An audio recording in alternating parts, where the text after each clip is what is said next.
pong pag-aaral sa 1689 Baptist Confession of Faith, chapter 22, particular po yung paragraph 5, 3, 4, and 5, makikita dito na nilista yung mga elemento ng isang banal na pagsamba. And if you can remember, sa paragraph 4 ay binanggit dito yung panalangin, sa paragraph 5, yung pagbabasa ng kasulatan, pangangaral ng ebanghelyo o ng salita ng Diyos, pag-awit ng mga salmo, himno at mga spiritual na awitin, pagsasagawa ng bautismo at ng banal na hapunan. Tinalakay natin yung pag-aayuno, pwede itong isama sa lingguhang pagsamba, pero ito ay gagawin lamang sa mga natatanging pagkakataon. Hindi siya regular na activity o regular na kasama doon sa liturgy or doon sa pagkakasunod-sunod or element of worship during Sunday. It can be only done sa mga special na mga pagkakataon. Pero kung ating titingnan, meron ditong isang bagay na ginagawa natin na hindi binanggit. Ano po yun?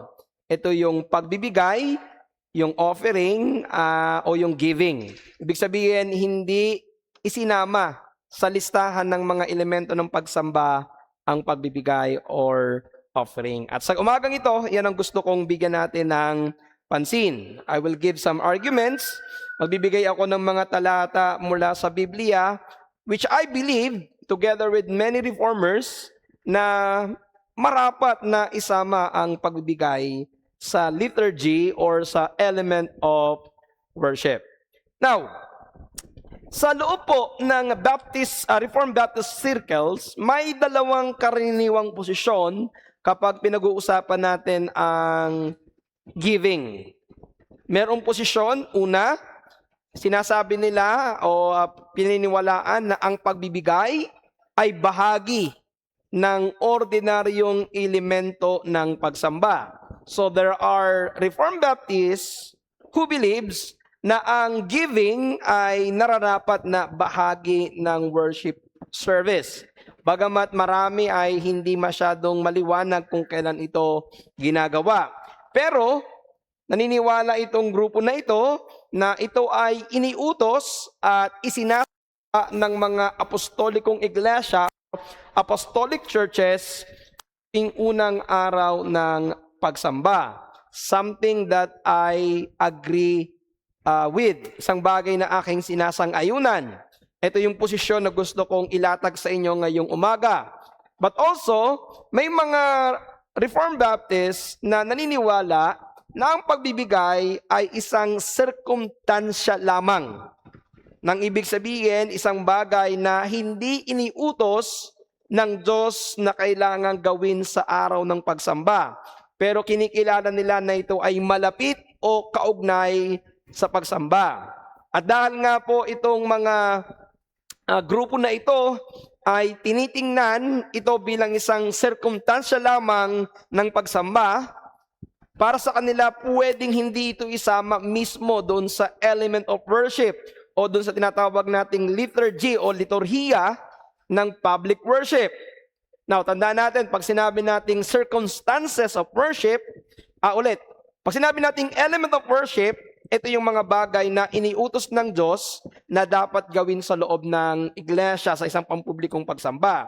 Pag sinabi nating circumstances of worship, ito po ay mga practical at incidental na detalye na karaniwan sa mga gawa at samahan ng mga tao. Kasama po dito yung pagtatakda ng oras, kung anong oras magsisimula, yung lugar ng pagtitipunan, lugar ng pagsamba, ayos ng upuan, katulad kanina, nabago na yung ayos ng upuan natin, paggamit ng mikropono, gagamit ba tayo ng ganito, gagamit ba tayo ng ghost neck, o katulad ngayon, nakalapil tayo. So, those are part of circumstances of worship, gaya ng paggamit po ng piano. And to many Reformed Baptists, they also include offering as circumstances of worship lamang. Para sa kanila, hindi daw ito direktang iniutos ng Diyos. Kaya para sa kanila, hindi ito dapat isama sa liturgy ng worship. Pag sinabi din natin circumstansya ng pagsamba, Ito ay pinamamahalaan ng karunungan at likas na katwiran o light of nature or Kristiyanong pagpapasya or Christian prudence. Ang ibig sabihin, it is up to the church kung ano ang gagawin nila.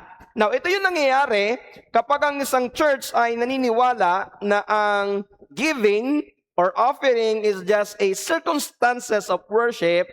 Ang ibig sabihin nito ay hindi nila ito isinasama sa worship service. Karaniwan itong inaalis na bahagi ng liturhiya o doon sa pagkakasunod-sunod ng pagsamba.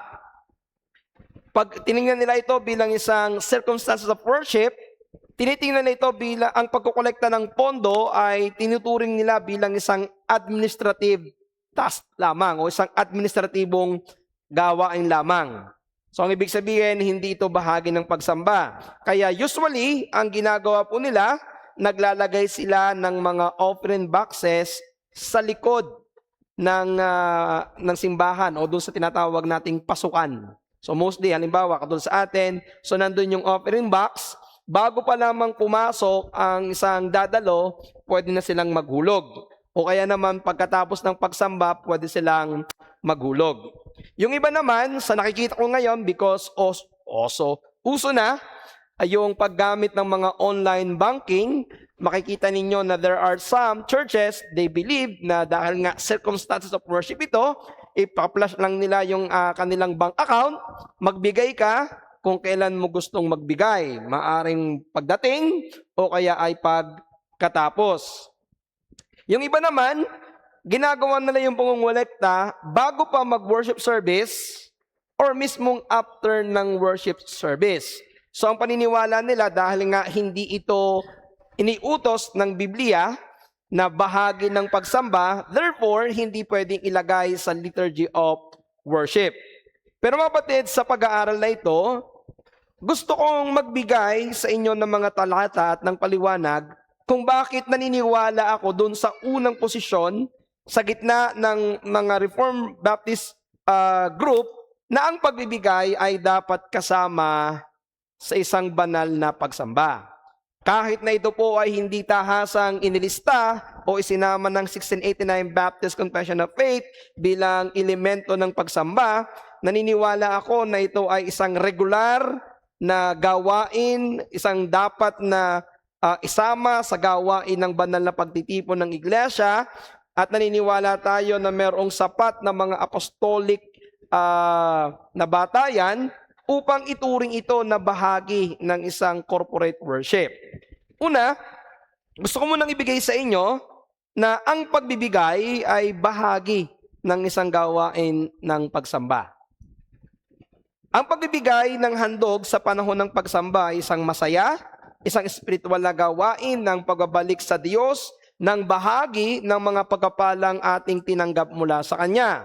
Ito ay sumasagisag ng ating pong pagkapasalamat sa Diyos, pagkilala ng lahat ng ating tinatangkilik ay nagmula sa Kanya, at pagkapakita ng pagtitiwala sa Kanyang patuloy na pagkakaloob sa atin ng ating mga material na pag-aari.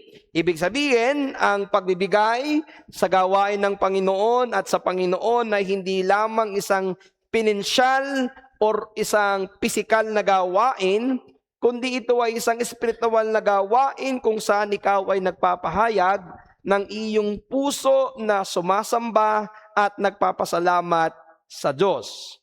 Nakatulad ng pananalangin, pag-awit, ang paghahandog ng ating pong mga kaloob ay isang aktibong pagpapahayag ng ating paggalang, pagsamba, at pagpapasalamat sa Diyos. Sa pamamagitan nito ay naipapakita natin ang ating pananampalataya sa Diyos at ang ating pagtitiwala sa Kanya mula sa lahat ng ating mga tinatangkilik. Makikita natin first sa Matthew chapter 6 verse 21. Ang sabi po ng Biblia dito, sapagkat kung saan naroon ang iyong kayamanan, doon naman dumuroon ang iyong puso. So sa talatang ito, pinapakita nito na ang paraan ng paggamit natin ng ating yaman ay naghahayag ng kalagayan ng ating puso. Kaya kung yung ating kayamanan ay ginagamit natin lamang sa mga makamundo at mga pansamantalang pangangailangan, ipinapakita nito na ang ating prioridad ay yung mga bagay na pangmundo lamang. Pero kung tayo ay naglalaan ng mga bahagi ng ating kayamanan sa mga espiritual na pakinabang, nagpapakita ito ng ating pakikibahagi sa espiritual na pakinabang. Kaya, ang pagbibigay ay masasabi nating isang konkretong paraan ng pagtitiwala sa Diyos at pagpapakita na siya ang higit na mahalaga kaysa kayamanan ng tao. So tandaan natin na sa banal na kasulatan, napakaraming mga pagkakataon na ang Diyos ay nagbanggit ng mga bagay na patungkol sa kayamanan o patungkol sa salapi. Ipinapakita nito na napakadelikado ng kayamanan na maging Panginoon. Sabi nga ay ang pera ay isang madali o magandang kasangkapan, subalit delikadong Panginoon. Sapagkat kapag ito ang pinanginoon natin, itong kayamanan, ay talagang ilalayo tayo nito sa Panginoon. Kaya marami tayong makikita sa Matthew, sinasabi dito na maglaga ka ng iyong kayamanan sa langit. Sa Colossians, set your affection on things above, not on things on earth. So, ibig sabihin, kung paano mo ginagamit ang iyong pera ay nagpapakita ng iyong pinapahalagahan. Kaya kung ikaw ay naglalaan ng iyong kayamanan para sa Panginoon, nagpapakita ito ng kalagayan ng iyong puso sa harapan ng Panginoon. In 2 Corinthians chapter 9 verse 7, ito ay isang pamilya na talata sa atin, iniibig ng Diyos ang nagbibigay ng masaya. So ang pagiging mapagbigay ay isang biyayang ipinagkaloob ng Diyos sa kanyang mga anak at isang mahalagang paraan upang masuportahan ang gawain ng iglesia at matulungan ang mga nangangailangan. Now, sinasabi na po sa Pablo ito sa mga taga-Korinto na kailangan kang magbigay ng masaya. Ito ay in contrast sa pagbibigay sa mga taong malungkot o napipilitan lamang. Tandaan natin, isa sa mga naturalesa ng isang tao na nagkasala at bumagsak sa kasalanan ay ang pagiging madamot. Okay? Kapag tayo nagkakamit ng mga material na bagay, ay nandoon yung tendency na ito ay ariin natin na atin lamang. Kaya marami pong mga paalaala sa banal na kasulatan na huwag mong iibigin ang salapi. Sabi nga ng Biblia, the love of money is the root of all evil.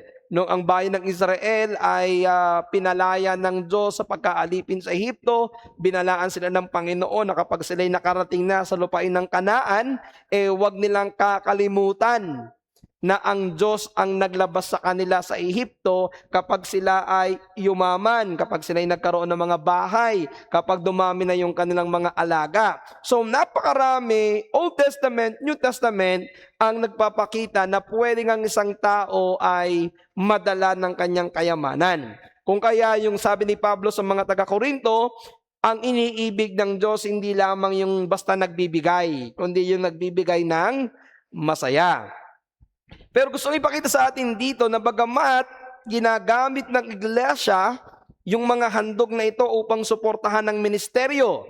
Napag-aralan na naman natin ito, but for the sake of review, ito ang mga pagbibigay sa loob ng iglesia ay ginagamit una pang suporta para sa mga pangangailangan ng mga pastor at ng mga manggagawa, sa mga gastusin sa loob ng iglesia, sa pagpapanatili ng pasilidad at pantulong sa mga nangangailangan at para sa gawain ng misyon.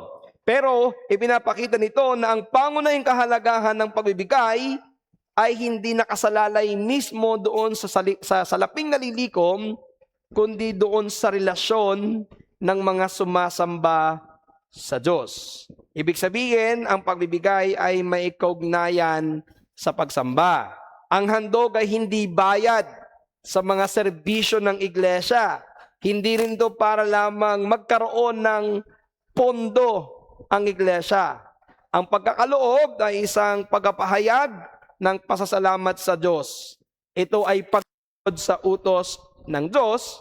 Ito ay pagkilala na siya'y katiwala lamang ng Diyos at pagpapakita ng kanyang pananampalataya sa Diyos na siyang patuloy magkakaloob ng kanyang pangangailangan. Kaya kapag ang isang mananampalataya, mga kapatid, ay nagbibigay ng may pananampalataya at kagalakan, hindi lamang siya nag-aambag para sa pangailangan ng iglesia.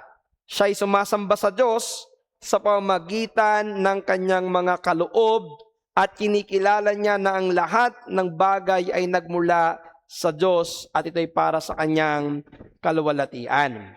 So ipapakita ko sa inyo ang ilang mga talata sa Bagong Tipan kung bakit ako ay naniniwala kasama ng maraming mga Reformed Baptist na ang pagbibigay ay bahagi ng pagsamba.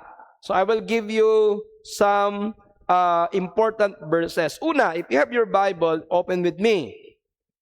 1 Corinthians chapter 16, verses 1 and 2. Unang Korinto 16, talatang 1 hanggang 2. Ganito ang sabi ng salita ng Diyos. Ngayon, tungkol sa ambagan sa mga banal, ay gawin din naman ninyo gaya ng iniutos ko sa mga iglesia ng Galacia. Tuwing unang araw ng isang linggo, ang bawat isa sa inyo ay magbukod na magsimpan ayon sa kanyang ikagiginhawa upang wag gumawa ng ambagan sa pagparian ko. Pausap yata ako doon sa sasakyan, baka hindi makalampas kay Basti.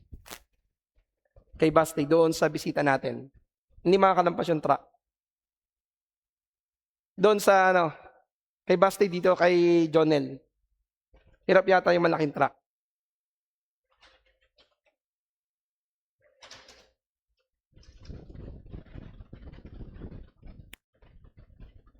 Sabihin niyo iatras na lamang. Okay. Sige. Ituloy natin. So, dito sa 1 Corinthians chapter 16 verse 1 and 2, makikita nyo dito na ang pagbibigay ay isang apostolikong ordinansa or isang apostolic ordinance para sa lahat ng iglesia. Pansinin niyo po dito na hindi ito isang natatanging tagubilin lamang para sa mga taga-Korinto. Dahil kapag tinignan yung verse 1, yung parehong utos na ito ay ibinigay din sa iglesia ng Galacia. So it is not only commanded sa Church of Corinth, but instead ito ay sinabi din ni Apostol Pablo sa mga taga-Galacia. Now, isang bagay ang dapat nating alalahanin. Kapag ang mga apostol ay mayroong mga sulat, usually ito ay binabasa sa mga churches. So ang utos dito ni Apostol Pablo ay ito. Ipinapakita nito na ang pangangalaga sa mga banal at ang maayos na pagbibigay ay isang tungkuling dapat gawin ng lahat ng mga iglesia, hindi lamang sa isang lokal na kongregasyon. Sa komentaryo nga dito ni John Calvin, ang sabi dito ni John Calvin na ni Pablo na magkaroon ng nakatakda at maayos na pamamaraan ng pagbibigay at hindi pabugso-bugsong emosyon lamang. Kaya si Apostol Pablo, nagbigay siya kung kailan magkakaroon ng koleksyon. Tuwing unang araw ng pagsamba. Now, ito tatandaan po ninyo, katuturo ko lang ito kahapon. Nung panahon na ito, wala pa hong araw na pangalan yung mga araw. Wala pang Lunes, Martes, Merkules. Ang kanilang paraan ng pagtawag sa isang linggo ay sa magitan ng bilang. Unang araw, ikalawang araw, hanggang ikapitong araw. Ngayon, alam natin sa New Testament, ang unang araw ay tumutukoy sa araw ng linggo. Kasi ito yung araw ng muling pagkabuhay ni Kristo. So therefore, itinuro niya po sa Pablo na ang isang pagbibigay ay isang planadong pagbibigay, isang organisadong pagbibigay. Kasi gagawin mo ang pagbibigay tuwing unang araw ng isang linggo. So ang pagbibigayan ay ginagawa sa pagtitipon ng iglesia sa araw ng unang araw na siyang araw ng pagsampa. So therefore, makikita natin dito na iniutos ni Pablo na ang giving should be done during the gathering of the church sa unang araw. And ano yung ginagawa ng church sa unang araw? Sumasamba. So definitely we can say na ang pagbibigay ay iniutos ni Apostol Pablo na gawin sa araw ng pagtitipon o sa araw ng pagsamba. Therefore, ang pagbibigay ay hindi basta personal na desisyon lamang, ito'y bahagi ng sama-samang pananagutan ng iglesia. Pangalawa, ang pagbibigay ay ginagawa sa araw ng Panginoon. Ang pagpili ni Pablo sa unang araw ng isang linggo ay hindi isang aksidente. Ito ay ang araw kung kailan karaniwan nagtitipon ng mga Kristiyano para sa pagsamba. Kung kaya, ang pagbibigay ay iniuugnay sa regular na pagtitipon ng iglesia.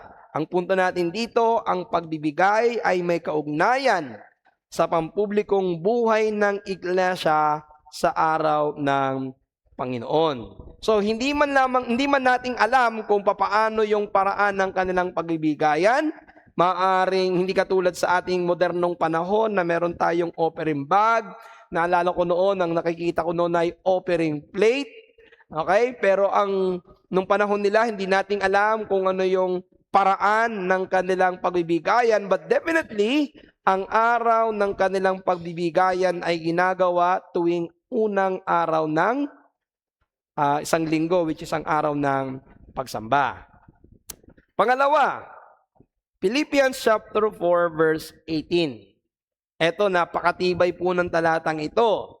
Sabi ng Philippians 4:18, "Datapwat meron ako ng lahat ng bagay at sumasagana. Ako'y busog, palibasa'y tumatanggap kay Epaprodito ng mga bagay na galing sa inyo, na isang samyo ng masarap na amoy, isang handog na kaya-aya, na lubhang nakalulugod sa Diyos." Now, of course, masabi natin in context, hindi naman ito nagpapakita na ang pagbibigay ay ginawa ng araw ng linggo.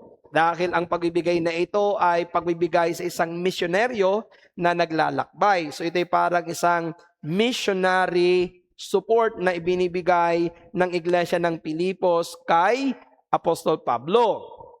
Pero kapag ating inanalyze ang talatang ito ang isa sa pinakamaliwanag na talata sa Bagong Tipan na nagpapakita na ang pagbibigay ng mga mananampalataya ay hindi lamang tulong sa ministeryo, kundi isang gawa ng pagsamba.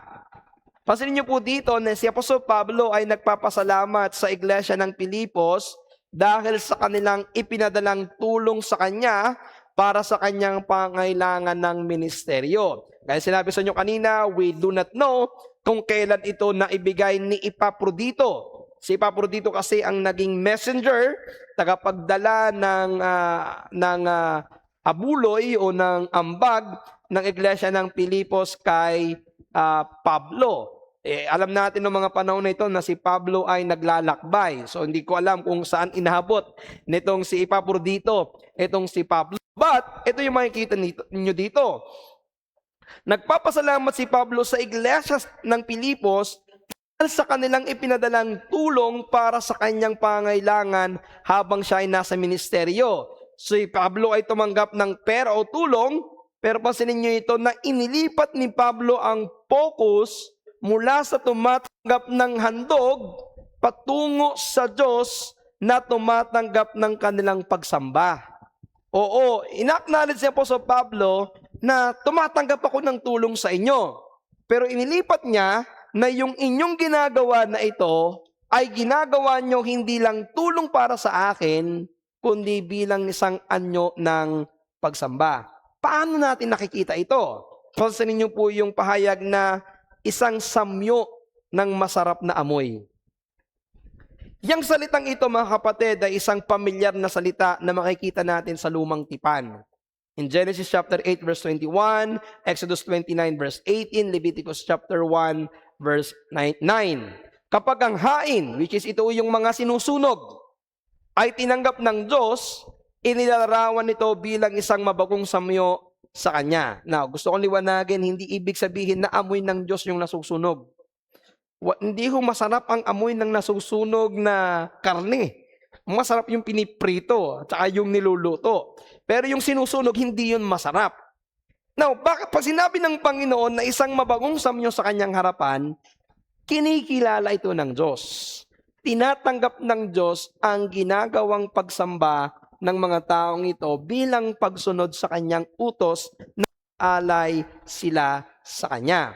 Kapag ginawa nila ito properly, tama ang kanilang handog, at tama ang kanilang puso, at tama yung naghandog, ito ay naging isang mabagong samyo sa harapan ng Diyos. Tinatanggap ng Diyos. Pansin niyong ginamit ni Pablo ang wikang ito upang ipakita na ang kanilang mga kaloob ay may katangian ng isang paghahandog sa Diyos.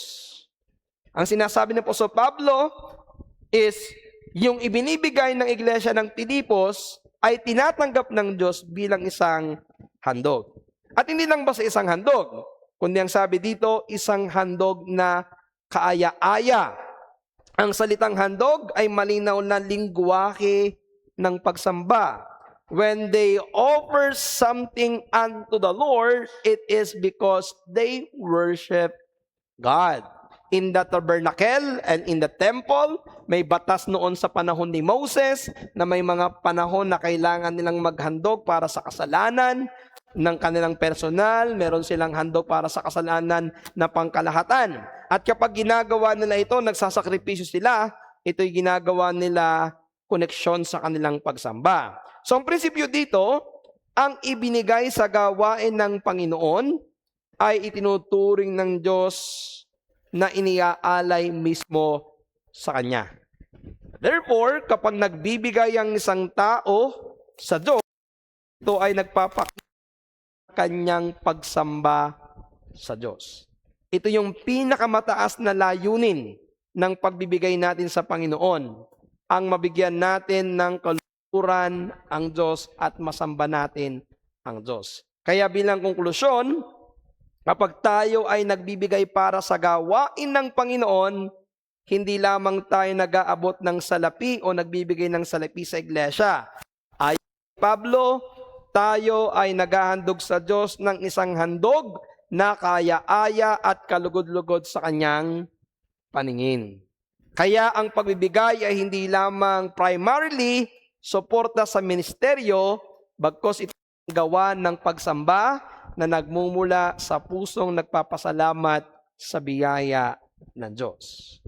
So pag ikaw ay nagkakaloob bilang pagsamba. Pangatlo, another very important verse is Hebrews chapter 13, verse 15 to 16. Ganito naman ang sabi, sa pamamagitan nga niya ay maghandog tayong palagi ng hain ng pagpupuri sa Diyos, sa makatuwid baga ay ang bunga ng lahi na nagpapahayag ng kanyang pangalan.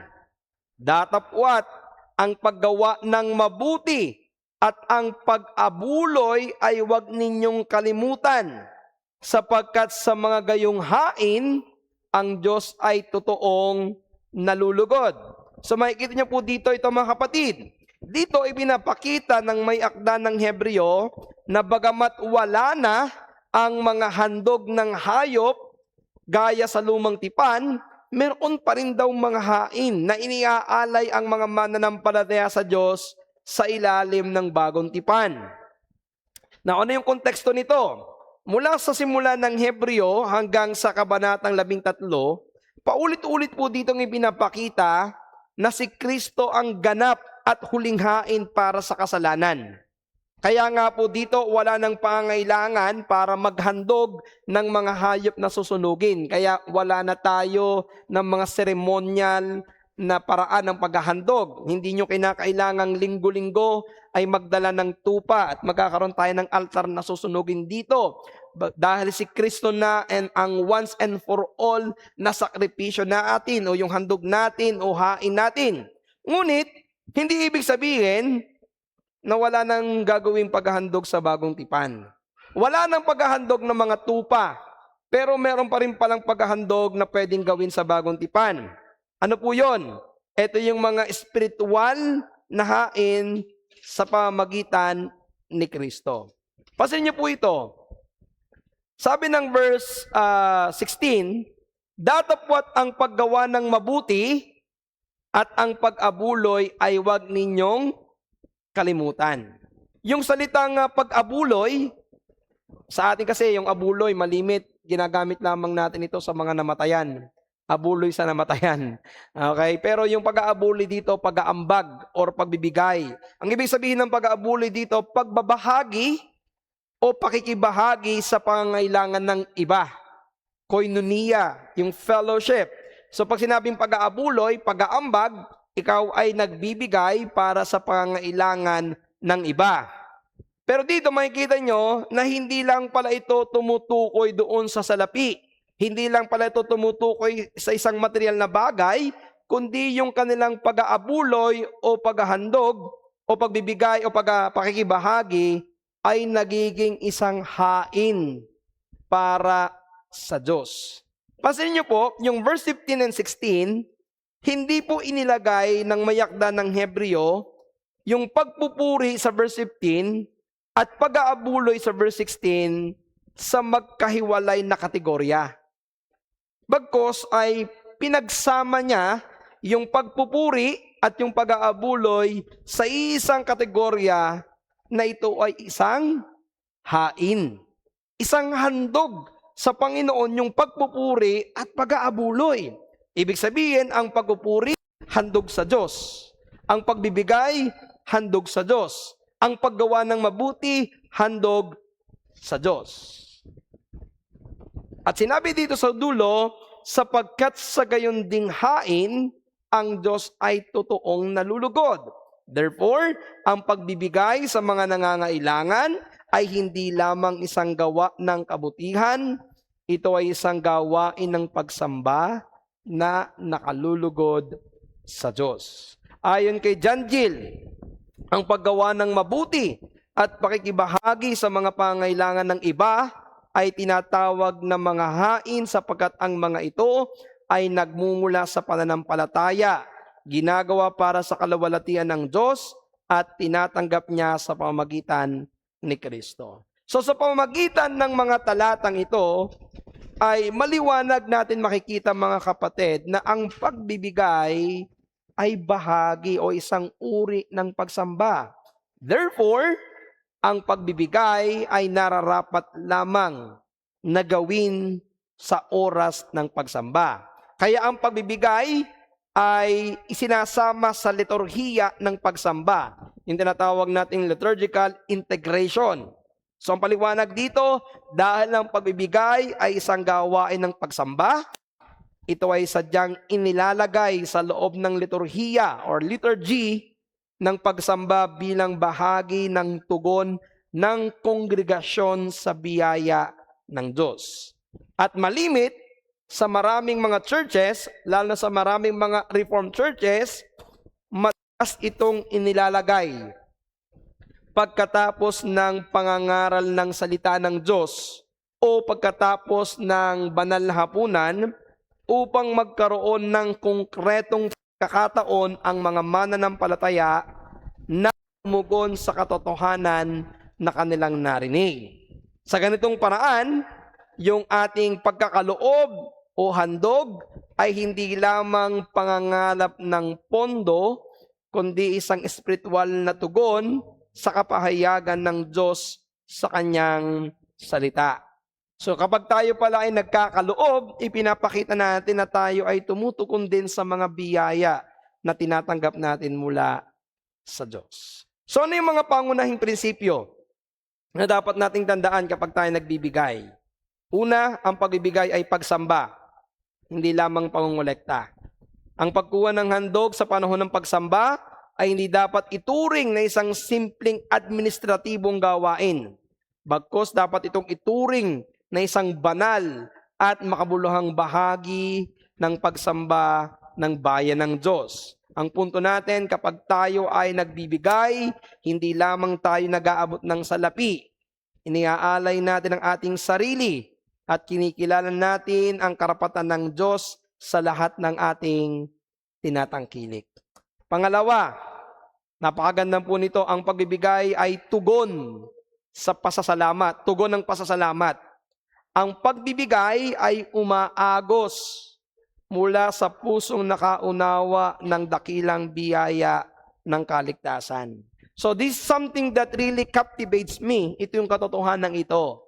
ang isang tao na totoong naligtas, ang isang tao na totoong naintindihan ang biyaya ng kaligtasan, ay magkakaroon ng natural na pagdaloy ng pagbibigay. Ang ibig sabihin nito, kapag mas malalim ang iyong pagkaunawa sa kaligtasan, mas magiging madali ang iyong pagbibigay sa Panginoon. Ang ibig sabihin, kapag higit nating naintindihan ang tinanggap nating biyaya ng kaligtasan, higit tayong magiging mapagbigay sa gawain ng Panginoon bilang pagpapasalamat. Kaya ang pusong tunay na nagpapasalamat sa Ebanghelyo ay hindi nag-aatubiling magbigay para sa gawain ng Panginoon. Kaya isang bagay ito na inyong mapapansin sa ating iglesia, hindi tayo palaging nagtuturo patungkol sa pagbibigay. Kasi ang ating paniniwala, natural na dadaloy sa puso ng isang taong malalim sa Ebanghelyo ang pagbibigay. Pangatlo, masaya at kusang loob. Very familiar tayo, 2 Corinthians 9:7. Magbigay ang bawat isa sa inyo ayon sa ipinasya ng kanyang puso, huwag mabigat sa loob o dahil sa kailangan sapagkat iniibig ng Diyos ang nagbibigay ng masaya. Ang tunay na pagbibigay ay bunga ng kagalakan sa Panginoon at hindi bunga ng pressure mula sa tao. Now, may mga churches naman na too much ang explanation dito. I have watched one clip ng kanilang cheerful giving. At ang ginagawa po nila ay sumasayaw ang lahat ng nagbibigay.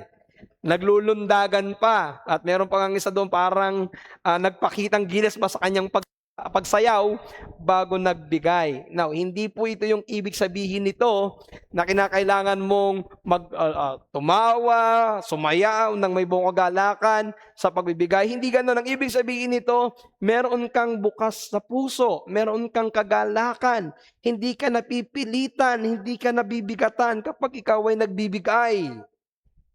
Masaya kang ibinibigay ang nararapat mong ibigay para sa Panginoon. Hindi dahil sa ikaw ay tinakot o ikaw ay napipilit ng mga taong kasama mo. It must be out of your own heart, desire na magbigay ng masaya sa Panginoon. Kaapat, ayon sa kakayahang ibinigay ng Diyos. Ang pangunahing prinsipyo ng pagbibigay sa bagong tipan ay hindi ang pagbibigay ng pare-parehong halaga para sa lahat, kundi ang pagbibigay ayon sa pala at kakayanang ipinagkaloob ng Diyos sa bawat isa. You will give according to your means. Magkakaloob ka ayon sa sa pagpapalang tinanggap mo sa Diyos. Tandaan ninyo, ang Diyos ay hindi lamang tumitingin sa halaga ng handog, kundi sa katapatan ng pag-ibig at pusong handang magbigay ayon sa kanyang ipinagkaloob. Yan ay maliwanag na sinabi ng Biblia, 1 Corinthians 16:2, ayon sa magbukod ang bawat isa ayon sa kanyang ikinagiginhawa. Sa 2 Corinthians 8:12, sapagkat kung may sikap ay tinatanggap ayon sa tinataglay, hindi ayon sa di tinataglay. Ang ibig sabihin, kung sino yung gustong magbigay, ay magbigay ayon sa kanyang tinanggap, hindi ayon sa kanyang hindi tinanggap. So tandaan nyo, ang ilan pinagpala ng Diyos ng mas malaking kita at ari-arian o kayamanan. Dahil dito, maaari silang magbigay ng higit para sa gawain ng Panginoon.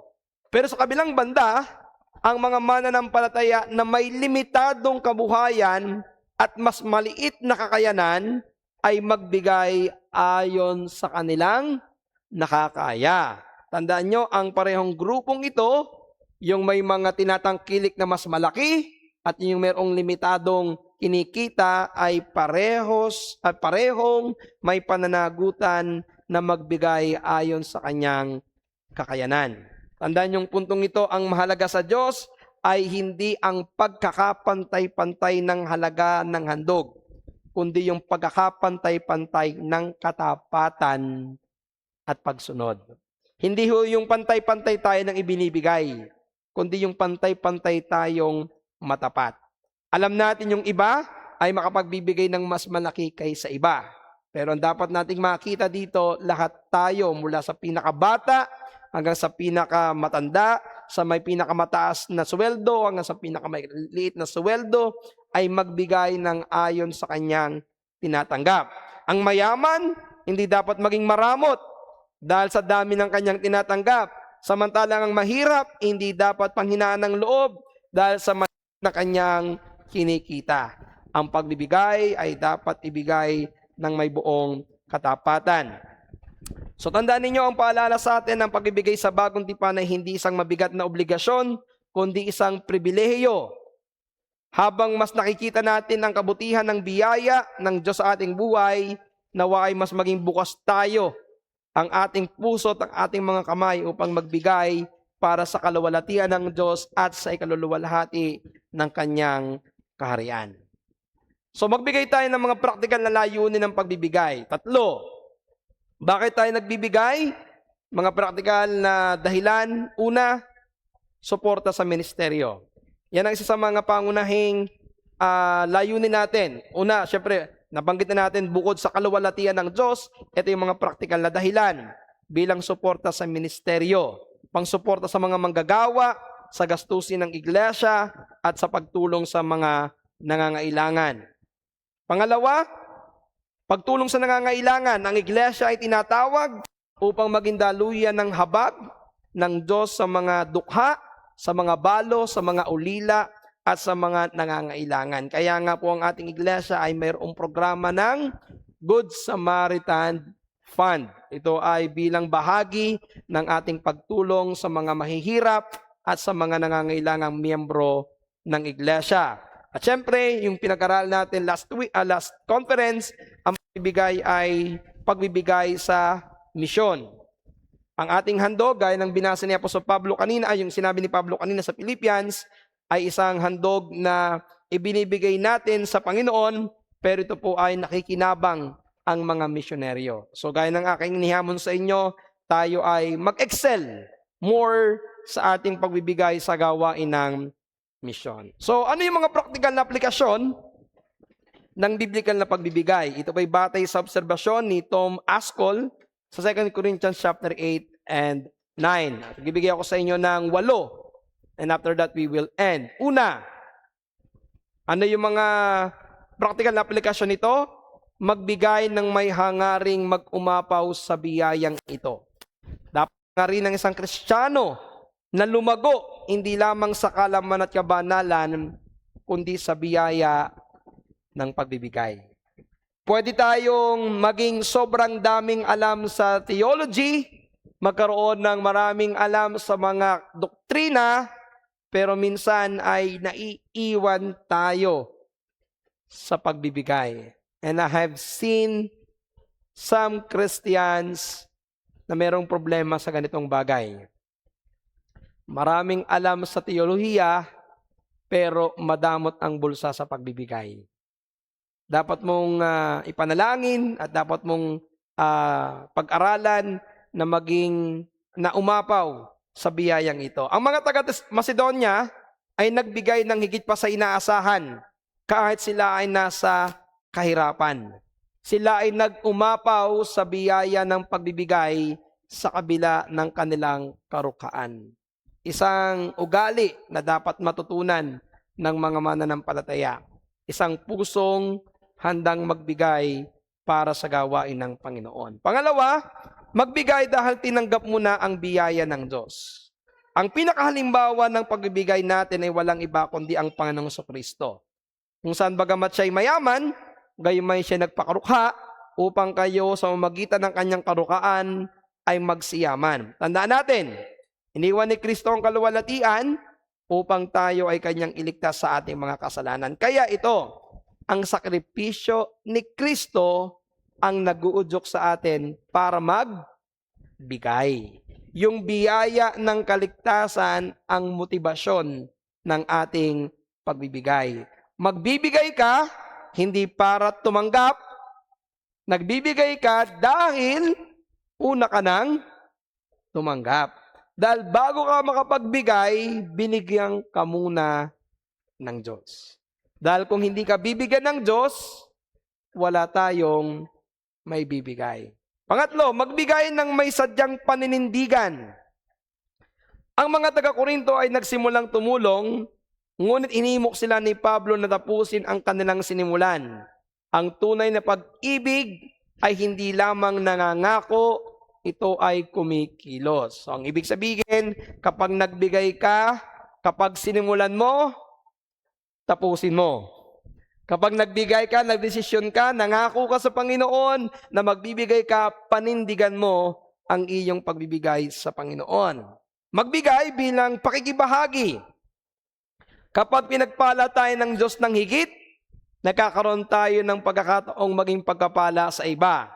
Hindi ito isang sapilitang pagkakapantay-pantay, kundi isang kusang pagbabahagi upang matugunan ang pangailangan ng mga kapatid. So, ang ibig sabihin ganito mga kapatid, remember this, kapag pinagpala ka ng Panginoon, hindi lamang yan para sa iyo, yan ay pagpapala din para sa mga kapwa mo Kristiyano, lalong-lalong na sa mga nangangailangan. Ika-5, magbigay ng may integridad at karunungan.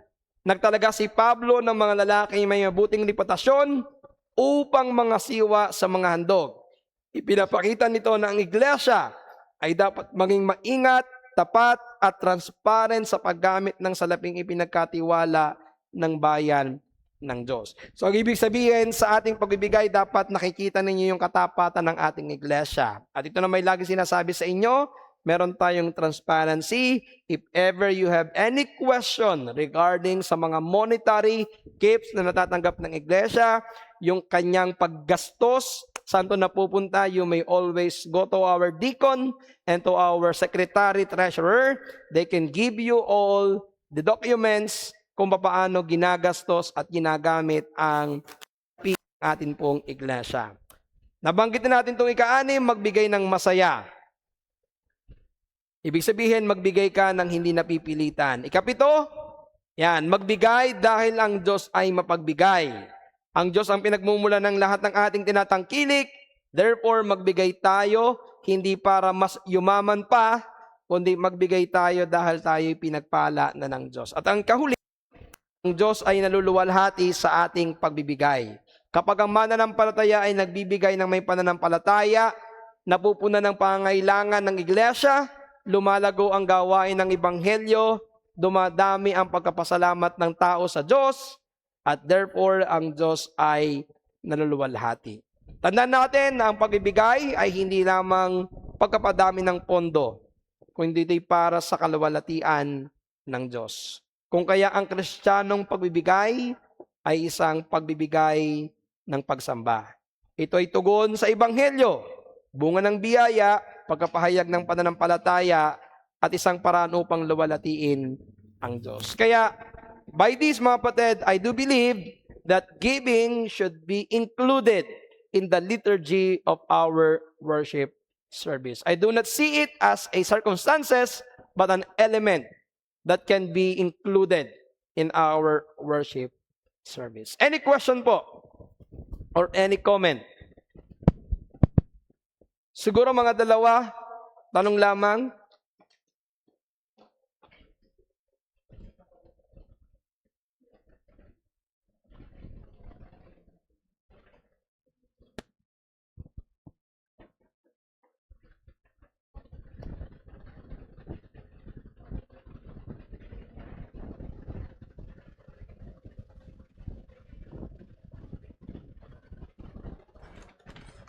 Okay, mukhang wala namang tanong. Sige, si Brother Gio. Pastor, gusto ko lang pong malinawan doon sa part na we should worship God in spirit and truth. So, paano po yung pera as a physical thing ay papasok doon sa ganong spirit and truth? Okay, of course, tandaan natin yung sinasabi ng John chapter 4 verse 24 that we should worship God and spirit and in truth. Primarily, ang kausap dito ng Panginoon ay ang babaeng Samaritana na meron silang maling kaisipan ng pagsamba, na ang paraan ng pagsamba ay sa pamamagitan ng lugar, sa pamamagitan ng mga pisikal na pamamaraan. Ang mga Hudyo, sumasamba sa Jerusalem, sila ay pupunta ng templo, doon sila sumasamba. ang mga Griego ay sumasamba sa Mount Gerizim at kinikilala nilang dito nagpakita nandito yung presensya ng Panginoon dahil nandoon yung balon ni Jacob. Tinuturo ng Panginoon, darating ang panahon, hindi na kayo sasamba sa mga limitadong lugar. Darating kayong panahon na kayo sasamba sa Espiritu at katotohanan. So gaya ng ipinangaral ko sa inyo dito, pag sinabi nating Espiritu, ito ay tumutukoy sa mga espiritual na bagay. Hindi na tayo bounded ng lugar. Ito yung dahilan kung bakit hindi na tayo sumasamba sa Jerusalem. Ito yung dahilan kung bakit kapag tayo nananalangin, hindi tayo humaharap sa silangan, tama ba sila, o sa Jerusalem para sumamba. Pag sinabi natin katotohanan, hindi lamang ito truth versus false, kundi katotohanan ng katuparan ng kasulatan. Yung truth dito ay walang iba kundi ang ating Panginoon Kristo. He is the fulfillment ng pagsamba. Sumasamba tayo ngayon sa pangalan ni Kristo. Sumasamba tayo sa katotohanan ng katuparan. So tinanong sa atin, paano natin kakategorya or iuugnay ang pagbibigay ng isang pisikal na gawain sa pamagitan sa espiritual na pagtugon. So gaya po ng pag-awit, tayo ay pisikal na umaawit, pero yung ating puso ay ating iniaalay sa Panginoon. We are encouraged not just to sing from our mouth, but to sing from our heart. The same with giving. Ang giving ay isang pisikal na, ang pera ay isang pisikal na bagay, pero sa pamamagitan ng pagbibigay nito sa Panginoon, ipinapakita nito yung ating spiritual na kalagayan. Gaya ng sinabi natin kanina sa aklat ng Matthew chapter 16. Tama ba? Matthew chapter 6. Na kung nasaan ang puso mo, o nasaan ang kayamanan mo, nandoon ang puso mo. Tandaan natin, material na bagay ay malimit na nagiging hadlang sa ating paglago, lalo na ang kayamanan. So kapag tayo ay natututong magbigay sa Panginoon, lalo na sa araw ng pagsamba, ipinapakita nito na ang ating puso ay hindi nakahawak sa material na bagay, kundi nakatuon sa Panginoon. Kaya nga itinuturo sa atin na yung pagbibigay dapat ay masaya, dapat ay kusang loob, dapat ay para sa kaluwalhatian ng Diyos. Kaya mali na ang ating thinking lamang kapag tayo ay nagbibigay ay para pagpalain. Kasi nagbibigay ka ng material para tumanggap ng isa pang material na bagay.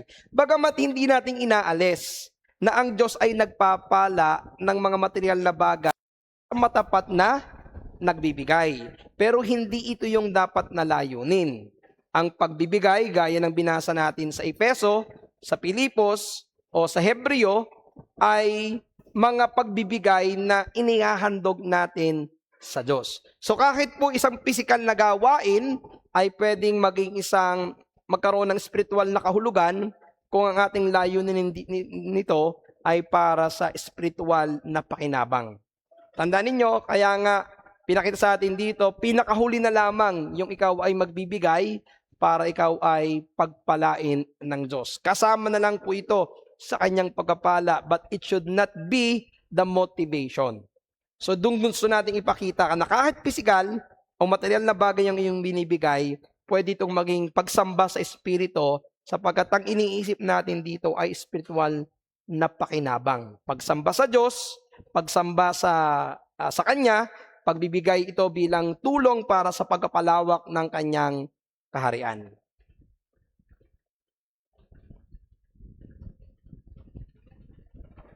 Question pa?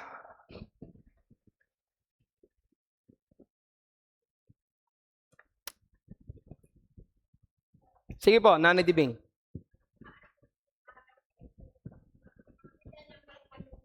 Kasi halimbawa, alam mong ang iyong mga kasambahay ay hindi mananampalataya, tapos ikaw ay nakatanggap sa Diyos ng kanyang biyaya, nagbili ka ng lupa, tapos ay kukuhanin mo yung sadyang ikasampung parte para ibigay sa church, Bigay sa Panginoon. bigay sa Panginoon. Pero Salamat. At yung nung una nagawa ko, paano kaya halimbawa kung pagkalooban na yung, kung luluubin ng Diyos na ano ka lang malaki, magkaroon nawa ng paninindigan sa kung ano ang tama.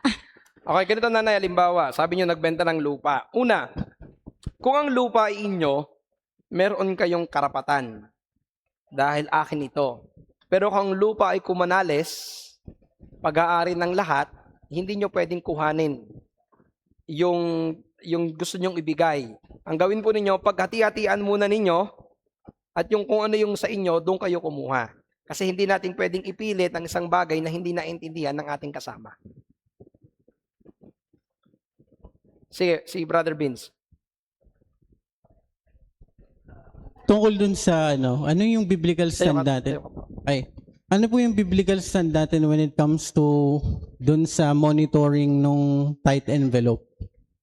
Yung tight envelope po. Ano po yung biblical stand natin dun sa monitoring nung tight envelope? Sa atin, una, wala tayo, again, ang paglalagay natin o pagbibigay natin o paggamit natin ng envelope ay kasama sa tinatawag na circumstances of worship o circumstansya ito. Ang ibig sabihin, hindi ito iniutos, pero Christian prudence, ibig sabihin sa karunungan ng isang Kristiyano ay pwede natin itong tingnan at pwede natin itong ilagay. So biblically, we cannot see any biblical account nito ay ginagawa. Ito ay ginawa ayon sa karunungan ng iglesia. Now, for you, bilang mga bagong mananampalataya, why in our church nagkaroon tayo ng envelope?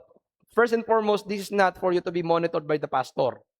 Hindi po yan dahil para ma-monitor ko kung sino sa inyo ang nagbibigay at hindi. Dahil hindi po ako tumitingin sa mga envelope ng church. Hindi ko po alam kung sino sa inyo ang nagbibigay at magkano ang inyong binibigay.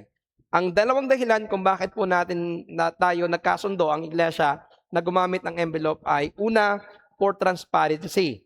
Para kapag kayo po ay nagbibigay, ma-record po ito ng ating pong mga secretary, ng ating auditor. Para magkaroon sila ng monitoring kung magkano talaga ang ibinibigay. For example, dumating sa panahon, may nagbigay ako ng 1 milyon doon sa envelope. Kapag hindi po pinirmahan yan ng ating treasurer at saka ng ating auditor, ibig sabihin hindi yan pumasok. So malalaman natin kung totoo ka nagbigay o hindi kasi nakita nila sa envelope mo. Pangalawa, it is for your own record. Halimbawa, nagbigay ka. Kapag nagbigay ka at hindi naman nila pinirmahan, ibig sabihin, kinupit nila yon. Kasi kinuha nila yung laman tapos hindi nila pinirmahan or baka naman nakalimutan lang. So halimbawa, nagbigay ka ng 20,000, walang pirma. Pwede kang magsabi sa kanila, at Ate May, si Ate May po yung pumipirma, si na Michelle. Nagbigay po ako dito, wala pong pirma ninyo. So gusto ko lang i-clarify kung natanggap ninyo o hindi. For your own record, kasi ito yung kagandahan. Pwede mong monitor kung naging faithful ka o hindi through your giving. Kasi makakalimutin tayo. For example, tanongin ko kayo, magkano ibinigay nyo last month? Kasi hindi regular unless meron kang regular giving. Meron kang regular na sweldo. Pero kung irregular ang kinikita mo, irregular din ang magiging bigay mo. Pero kung meron kang sobre, at least, pagdating ng January o ng December, kapag ibinalik sa iyo yung iyong sobre, makukuha mo yung record mo. Ito pala yung mga panahon na nagbigay ako ng malaki. Ito yung mga panahon na hindi ako nakapagbigay. Bakit pa ako hindi nagbigay nito? Bakit ako nakapagbigay ng ganitong malaki? Anong meron nung buwan na yon? Pwede mong ma-monitor. So ito po, ang ating pong sobre is for your eyes only. And for the eyes of the secretary and auditor. It is not for publication. Hindi ito para, meron akong nakitang post sa Africa na nakalagay yung mga non-tither, mga robbers of God, pambihirang simbahan yon. Lahat ng mga miyembrong hindi nagbibigay ng tithes nila nakasulat doon sa likod. Ano, ipapahiya? Hindi ganon. Wala tayong ganong purpose. So, that is the two reason kung bakit tayo nag-envelope. For clarity and for your own record. Okay, mga kapatid, I know you have more questions, but pwede nyo itanong sa akin mamaya after ng fellowship. But we will pray and we will have a short program para po sa ating Mother's Day. Akala nyo nakalimutan na namin ano? Hindi po. huli lang. Sige po, manalangin muna tayo. Panginoon, marami pong salamat for this opportunity to study once again yung kahalagahan ng pagbibigay. Kaya dalangin namin, Panginoon, na kami ay maging isang matapat na tagapagbigay bilang bahagi ng aming pagkapakita ng pagsamba sa iyong harapan. Dalangin namin, Panginoon, na sana ang aming pagbibigay ay makita ninyo bilang isang totoong pagbibigay, pagkilala namin sa iyong mga pagkapalan na amin tinatanggap, at kami ay nagpapasalamat sa lahat ng ito. Kaya tulungan niyo kami, Panginoon, to be more faithful sa aming pagbibigay and always isipin na ito ay not to gain favor mula sa inyo, kundi dahil kami tumanggap na ng mga pagkapala na nagmumula po sa inyo. Maraming pong salamat. Ito po ay aming dalangin sa pangalan po ni Jesus. Amen. Sige po, tawagan ko na po si Brother Jem para sa